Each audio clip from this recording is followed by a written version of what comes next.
Oh yes, it's sexy time, I tell you, sexy time.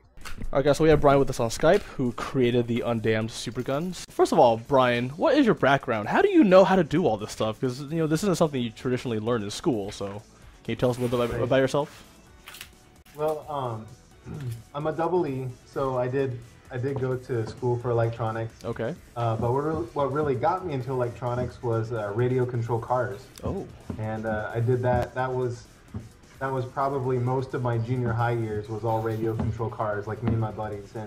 And so I just got to the point where I was still having fun with it, but I wanted to know what those little parts were actually doing, how they actually worked. And so, I mean, I could take them apart and, you know, I could see if something was burned up and replace it, but I still didn't know what it was actually doing. Mm-hmm. So I just wanted to go to school and learn about it, and I did. And I've been into video games for a long time, so those things just kind of come together. You clearly have a passion and skill at this kind of stuff if you're able to, you know, customize your own A-board, which is something that's not very easy, I imagine, both on the hardware side and the software side. So what inspired you to do this? Because we all know this is kind of a niche community, and, you know, this arcade parts hobby, you know, isn't really popular. There's not a huge demand for it, but I mean, you essentially did this to help out, you know, our community as well as many others that use a CPS2 system. So what got you going on this? Like, what kind of sparked you into, you know, thinking to yourself, you know, I should do something more for the community and make it a lot easier for these guys to run all these tournaments? Right. Well, I've been into arcade hardware for many years. The first cabinet I picked up was shortly after high school, but I really didn't know much about the insides. And so as I got into arcade collecting, I started to really enjoy the games that were offered on CPS2. And so, you know, as I learned more about electronics, I thought, oh, you know, it'd be fun to build a super gun. And I kind of threw together a really crappy one, but it was kind of one of those projects on the back burner in my mind that I thought, you know, someday I want to make a really, really nice super gun. Mm-hmm. And then around 2010, I started, I mean, I've been into Street Fighter for a long time, but around 2010, I started checking out podcasts and streams and started learning about the competitive community because I really didn't know much about it. Where I grew up didn't have much of a competitive scene, so it was really new to me to see all that. And so started listening to podcasts, and one of those was the Wake Up Shoryuken podcast on SRK. And so they had one with Domdai, and he was talking about HD Remix, which I'd never played before at the time, knew what it was. And he started talking about the gripes that a lot of the traditional ST players had with the changes in HD Remix, and that the HD Remix really didn't satisfy what they wanted in a home console port of the game. And so as I was listening to this, it just kind of gelled in my mind that this was a good opportunity to build that really nice super gun I always wanted, but kind of cram all that stuff inside of a CPS2 to help this community, this ST community, and come to find out other communities like the Vampire Savior community before this latest release for consoles, there really wasn't that great of a Vampire Savior home port. I mean, the Saturn one is pretty good, but it still wasn't totally true. And so I just kind of started hearing about this handful of CPS2 games that could really stand to have their own real arcade version that could be used at tournaments. And so that was what kind of got me a good kick in the pants to get going on that project and actually do something with it. Nice. I mean, personally, I'm very happy to do it because before, you know, as Super Arcade, I would have to lug this giant super gun bolted to a plank of wood that took up the entire car length's space to carry over. And I remember the day that DGV brought the Undamned super gun at Super Arcade, and he brought the board. I was like, all right, great, you brought the ST board. Where's the super gun? And he's like, this is it. This is all it is. I'm like, you're joking. There's no way he crammed all that. Because I know what kind of parts are involved in making a super gun, and it's quite a lot of stuff, and it takes up a lot of space. So I was amazed that you got that much stuff into such a small package. So that was really cool. How long did it take from concept to like finished product? What we have here today, how long did that take you to complete? Well, like I was saying, it was around 2010 that it really clicked in my mind that I wanted to be serious about actually doing this and not just have it as one of the many projects that I would never get around to. So from sometime in 2010 till Probably about a year ago was when I got the real nitty-gritty work done. Okay. I mean, from about a year ago till now has been kind of fine-tuning things. But so, I don't know. You know, it's been a good 2.5, 3 years. Wow. You know, so and granted, that's not all of my free time. I mean, all of us need a break. All of us need those weeks where you just do nothing. So there's been downtime and visiting family and whatnot. But as far as when I'm not being totally lazy, that's where the bulk of my free time was towards this project. Wow. So did you do all this work yourself, like the hardware, the software, the molding, all that stuff, or did you have help? Yeah. As with for people who are not familiar with developing with microcontrollers, usually depending on the microcontroller you use, regardless of manufacturer, typically they will supply kind of like a starter kit. They'll just have some software to get you started with some example programs and whatnot, and just kind of show you, hey, this is what our hardware is capable of. And so, what is he doing? I have no idea. So I actually started with like a small development kit. You know, it's obviously not as complex as what I have today, but something to get me started. And so that helped me get started with the USB portion. And that was probably the biggest part of the project, was learning about USB. Not that I'm an expert today, but I did learn a lot about it.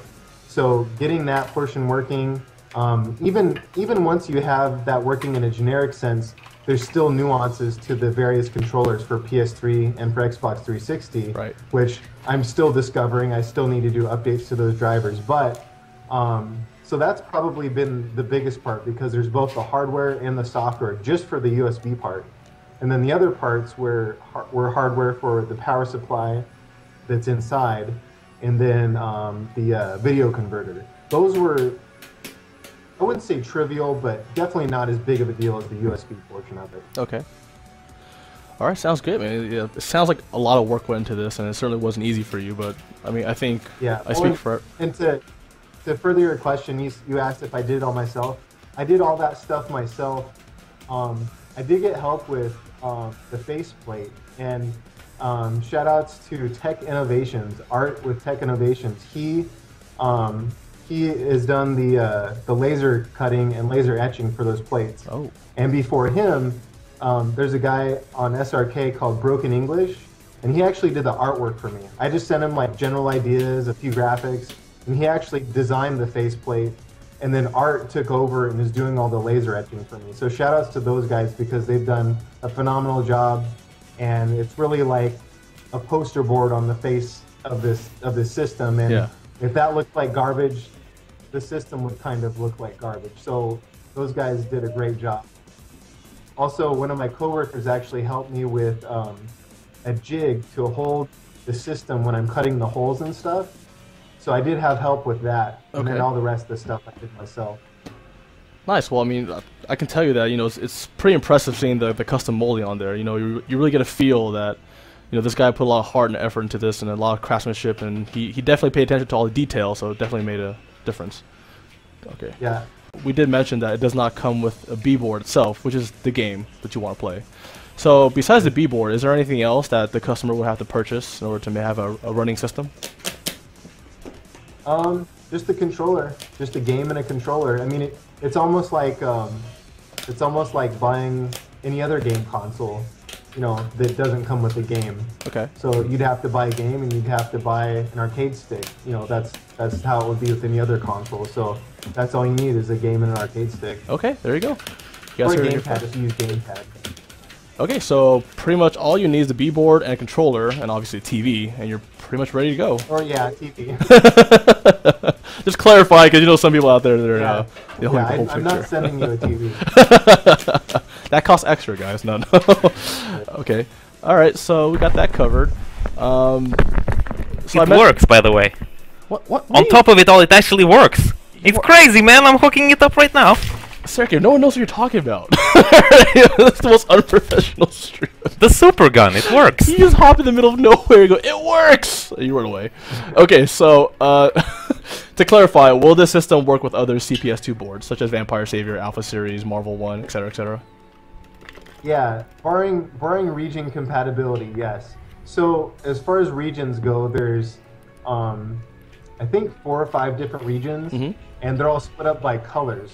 So blue is USA, green is Japan, orange I believe is South America, gray is Asia, and then there's also these yellow boards that say rental, and I don't really know the history on those, but I believe those are compatible with the USA and Japan boards. So USA and Japan are compatible with one another.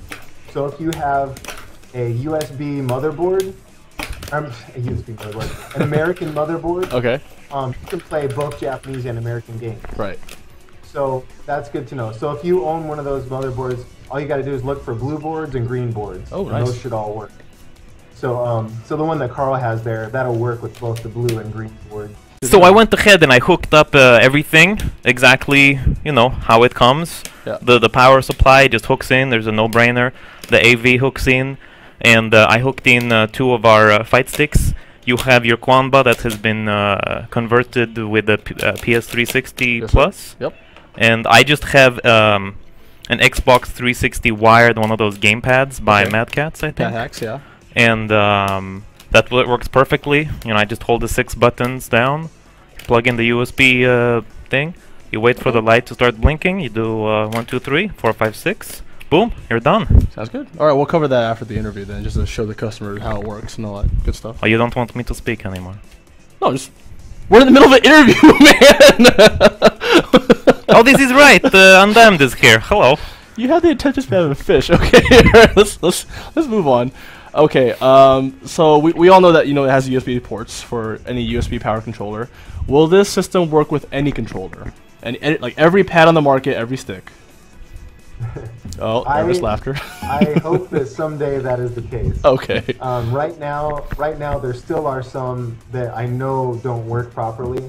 I thought before Evo, I thought that I had everything in the bag, but at Evo we found, I think there was like 3 or 4 controllers I had issues with. So, and there's, you know, I don't know how many controllers out in the market, but there's a ton. So basically what it'll be is I'll get it as good as I can driver-wise, and then I'm sure that in the future, as more people buy, they're going to say, hey, you know, I've got this stick, you know, that I don't see on your list that's never been tried before, and I've got this issue. So I'll try and diagnose that, and I can do firmware updates for people, which all I'm basically doing is sending out a file for them to update over their PC. So it's pretty easy to do the updates, but the short answer is no, this doesn't support all controllers right now, but hopefully someday it will. But, you know, let me jump in. What you just said right there put me at ease, because as you were talking right now, I thought, holy shit, I'm going to have to send this thing back to you so that you can upgrade it in the future. No. It's genius. You download file. I'm assuming maybe this is what the USB cable is for, yes? Yeah, there you go. Yeah. Genius. So there you go. Plug in the USB cable, plug into your computer. I'm assuming that they'll have to download some kind of basic program that they can get for free online. Yeah, I can provide the program. It's very small. It's like less than a megabyte. So I would send the program and updated firmware, and basically there's no way for somebody to break their system. Like they could try and upload a bogus file, and it may not run, but you won't break it. You would just upload the proper file, and then it would work right. So that was one of my showstopper must-haves before I release this was it has to be able to be updated, because I don't want people sending these things back. I mean, if something breaks, you know, yeah, but if it's just a firmware update, I don't want somebody to have to send that back to me. So. And that's great for customer confidence, because I know not everyone is, you know, very proficient with using computers. So it's great that they can kind of mess it up, and it won't actually mess anything up. It can be recovered. Is there a warranty on parts or labor? Any kind of warranty?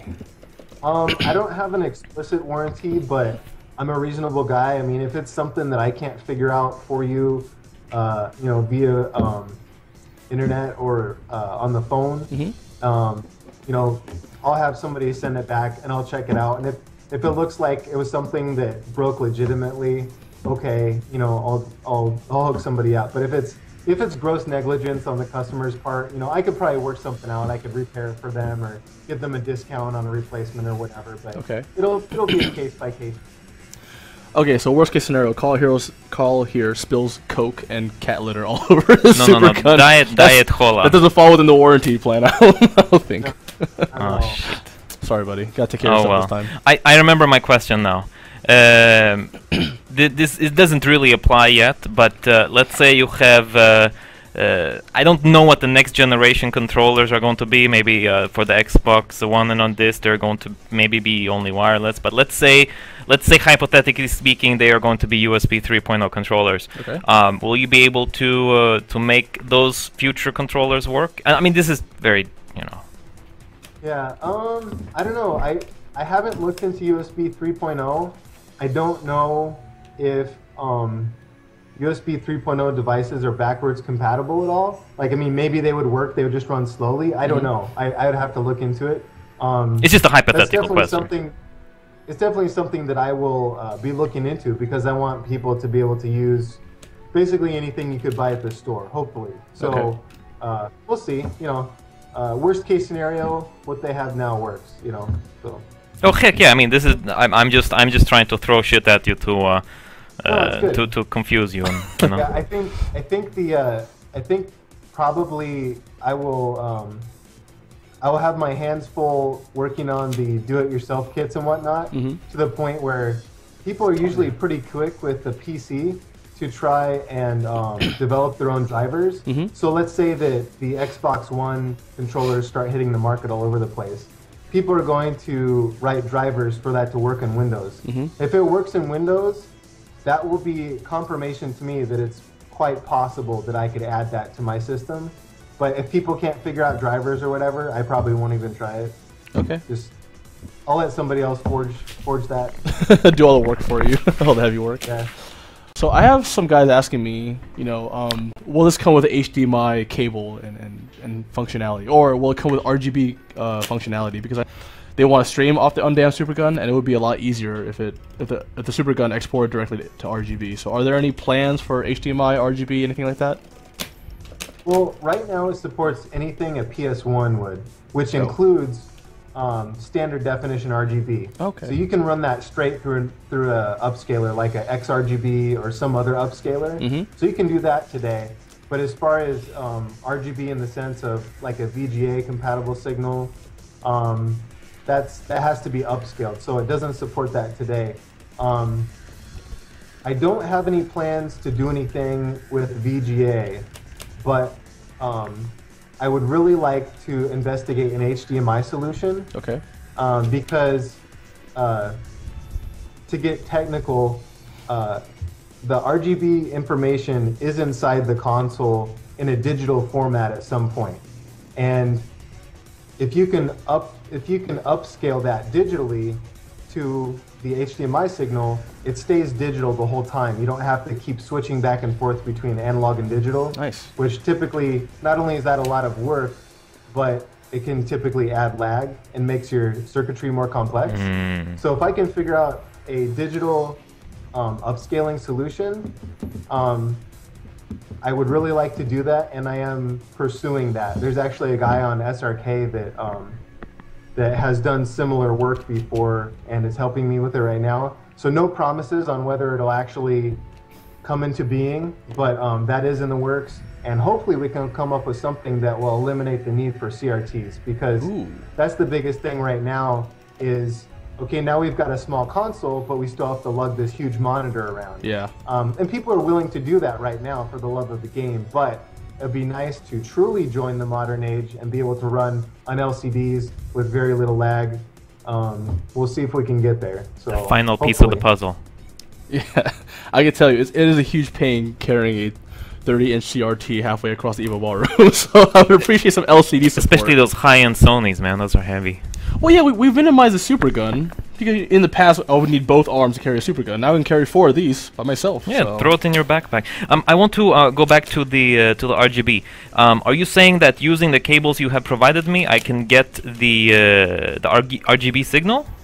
You need upscalers. No, those cables, those are only right now. Those are only connected to composite and S-Video. Yes. But on that connector, on the AV port, just like on the PlayStation 1, you can hop online and you can buy an RGB cable for PlayStation 1. Ah, okay. And and you can hack that into whatever upscaler you want. This is beautiful because this is this is what I'm going to do. I'm going to buy the XRGB Mini, the FrameMeister, and I will certainly get one of those cables for that specifically. Okay. Because that way you get that nice, clean, crisp signal. And I think for someone who does broadcasting at this point, I think that would probably be the easiest solution. Even forget about HDMI, in my opinion. Certainly HDMI would be so convenient, you know, for the home user. You just hook it into your home TV, whatever. But that certainly is for the future. So so thank you for that. Okay. And another question I have guys from Colombia, France, Germany. I know Paxar_4 in Stream Chat is asking, will you ship these internationally to Bangladesh? Customers? Yes, I can definitely sell these internationally. I need to figure out what payment method I'm going to use. PayPal is most convenient, but I have had problems in the past.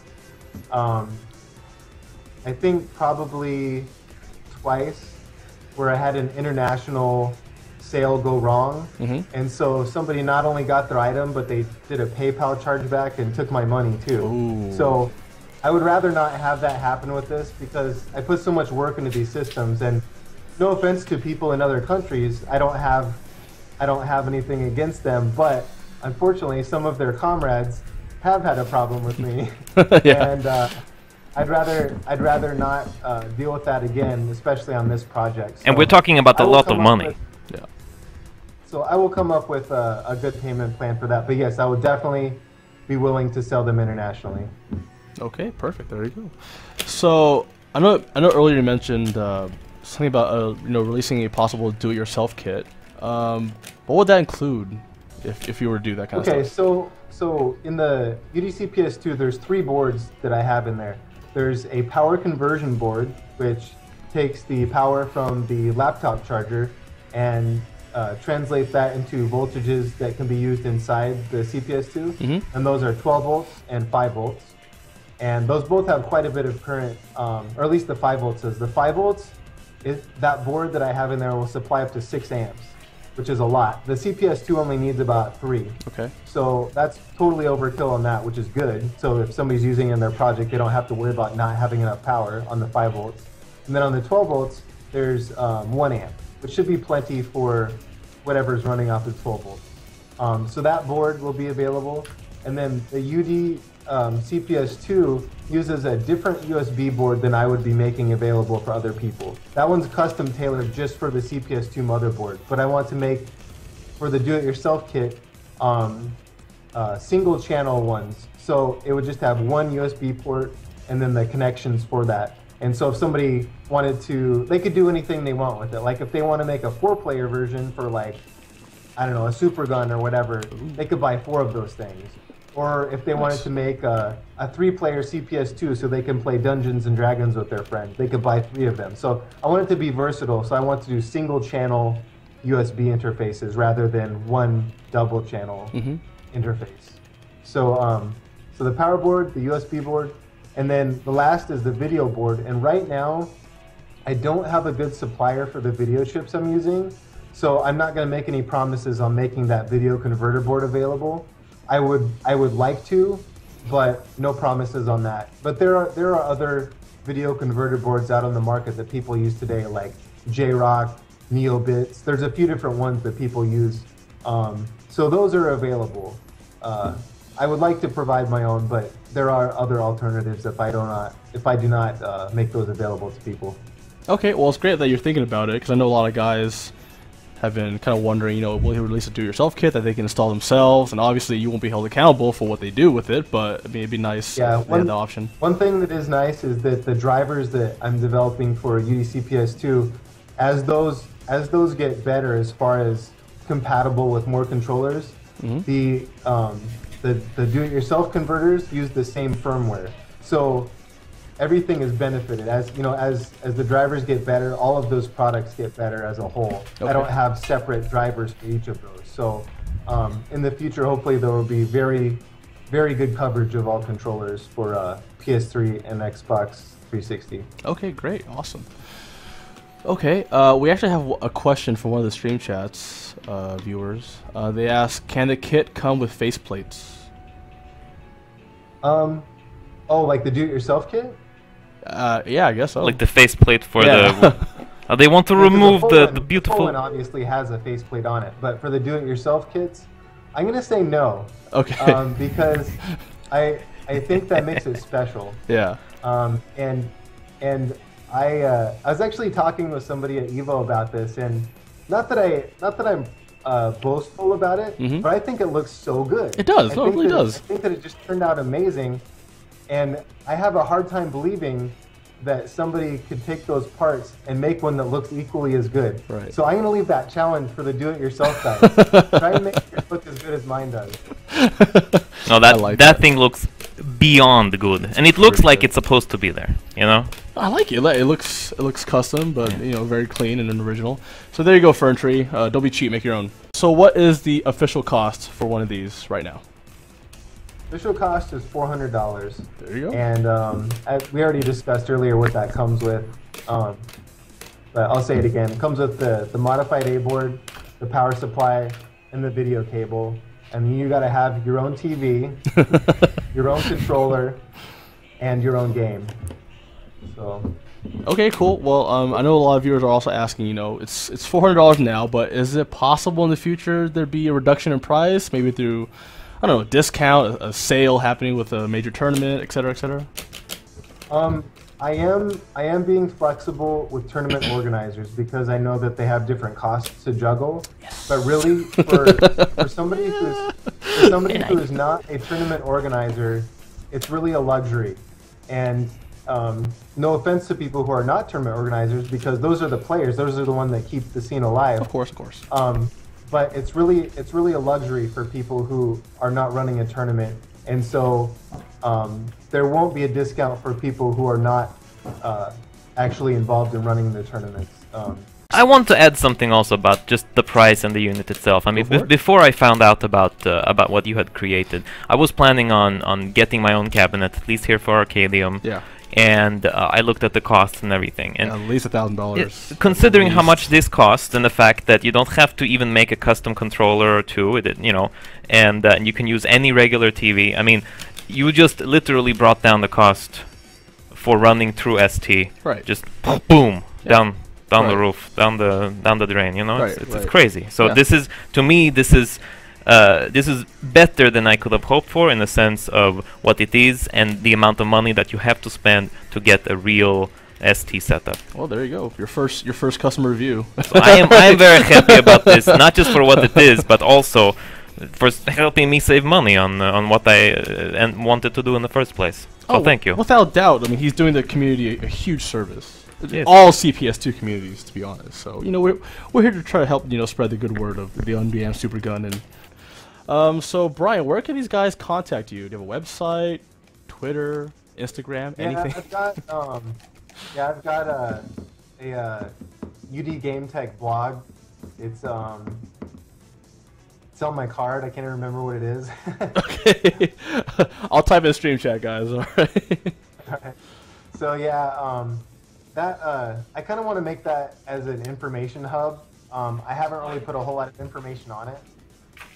Okay. But there's a thread on SRK, and right now it's pretty much just covering development and information about events that it's been used at. But I slowly want to port all that information into the blog so that I can have like a one-stop source. Because I know sometimes if somebody wants to look at a product, they don't want to sort through forum messages and look at all those other people's comments and stuff. They just want to, give me the information in one solid chunk, and that's what I want to provide at that blog page. Okay. So there's that, and then also just udgametech@gmail. If you got any questions for me, no spaces or hyphens, just udgametech@gmail.com. Just send me questions. As far as sales go, I don't even really have an open order list right now. Okay. So I will put that on my blog and also on the SRK thread. Okay. When I'm ready for open sales, because I've actually used up that first batch that I built. I don't even have another batch available right now, but I'm hoping that I'll have that available probably in September. I'm going to be a little bit busy in August, but September I should have another batch available. So I will make all that information known. Okay, there you go. Well, I mean, I know we'll definitely keep our viewers posted as to whenever you start having the open wait list. But in the meantime, if you guys have any more questions, like Brian here mentioned, you can message him at udgametech, TECH@gmail.com for more information. And check the SRK forums. There's a whole bunch of information out there regarding the development of this product from start to finish. So there we go. Is that it? Do you have That is anything else? it. I just want to say thank you so much, Senor. And we're going to be trying this out right now. We can't switch the camera because then we lose audio for you. But I have it set up here. I do apologize. I did not set it up with a CRT. I'm just using an LCD. So I do apologize for this disgrace and this unforgivable crime. But it at least will allow us to test it out live on stream, so people can look and at least see what the hell we are doing. So well, there you go. I look forward to playing around with this. And on the good end, there's really not much playing around to do because it's all been done for us. Plug and play, literally. It's crazy. Okay. So thank you very much, sir. Thank you, Brian, for You're joining us. We appreciate your work here, and we look forward to seeing when you're gonna get that waitlist open, I guess. Yep. Later, Brian. Thanks for joining us. See you later. Undamned. Alright. Until next Thanks time. for having me. All right, later, guys. Or later, guy. There you go. Okay, Dandi's waiting. So let's let's get through this quickly. Should we show off how to actually plug your stick in and how to get it working? You guys can't see, but there's actually an LED there. So before you plug it in, hold 3 face buttons on your stick. I thought you pulled out 6. I do, but I mean, sure, I can do 6. Really? But I think technically it's only just 3. But I just do everything anyways. So you hold it down while you plug it in. And you keep holding down all the face buttons, and eventually there's an LED on the front. It will start lighting up like it is now. So it'll start flashing at you, and when it does, you simply input light punch, medium punch, fierce punch, light kick, medium kick, heavy kick. Like that, and the light should go solid, and the stick should now work. And we are live. Yay, See? Nice and easy. Woo! Nice and easy. I'm going to fuck you up. Oh my god, you're already getting competitive. And yeah, if you guys want to test it, you can actually also access the test menu by holding... I think you, like before, you hold the 3 face buttons along with start and select. I just hold all the front buttons just because it's easier on my hands.